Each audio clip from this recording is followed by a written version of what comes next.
டேய் தம்பி, இங்கிரு ஸ்கூல் போய் நல்லா படிச்சு பெரிய டாக்டர் ஆகணும், சரியா? சரிப்பா, நீ தான் சொல்லிட்டீல. அப்பா வேணு வந்துட்டுப்பா.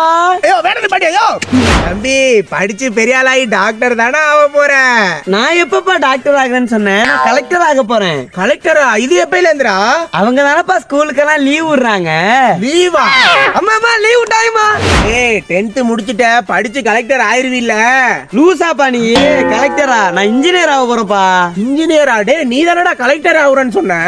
நான் எப்பப்பா சொன்னேன்? அம்மா இந்த ஆளு குடிச்சிருக்காருமா. யாரா குடிச்சிருக்கா? ஐயா சத்தியமா இல்லடி. ஏய் இன்ஜினியர் ஆயிட்ட, ஒரு வருஷமா வேலைக்கும் போய்கிட்டு இருக்க. அப்பா எனக்கு ஃபாரினுக்கு ரெடி பண்ணுப்பா, நான் ஃபாரின் போறேன். என்னடா ஆச்சு? என்ன இங்க கொடுக்குற 10,000 சம்பளத்துல நான் எப்ப வீடு கட்டி எப்ப செட்டில் ஆகி எவன்ப்பா எனக்கு பொண்ணு கொடுப்பான்? அதுக்கு ஃபாரின் போனாச்சும் 4 காசு சம்பாதிக்கலாம், பொண்ணு இன்னும் கொடுப்பாங்க. ரெடி பண்ணு. ஏண்டா சின்ன பிள்ளைல நான் கலெக்டர் ஆக போறேன், நான் டாக்டர் ஆக போறேன், என்னென்னமோ ஆக போறேன்லாம் சொன்னியா? அதெல்லாம் சும்மாவாடா? எப்பா சின்ன பிள்ளைல சொன்னதெல்லாம் எவன்ப்பா செஞ்சிருக்கான்? நீ என்ன சொன்ன தாத்தா கிட்ட? நான் உன்ன மாதிரி அப்பா ஆக போறேன்னு சொன்னேன். நீ விவரம் தான். ஃபாரினுக்கு ரெடி பண்ணு. அப்ப சின்ன பிள்ளைல அதை அவரை இதை அவரன்னு சொல்றது எல்லாமே சும்மாவாடா?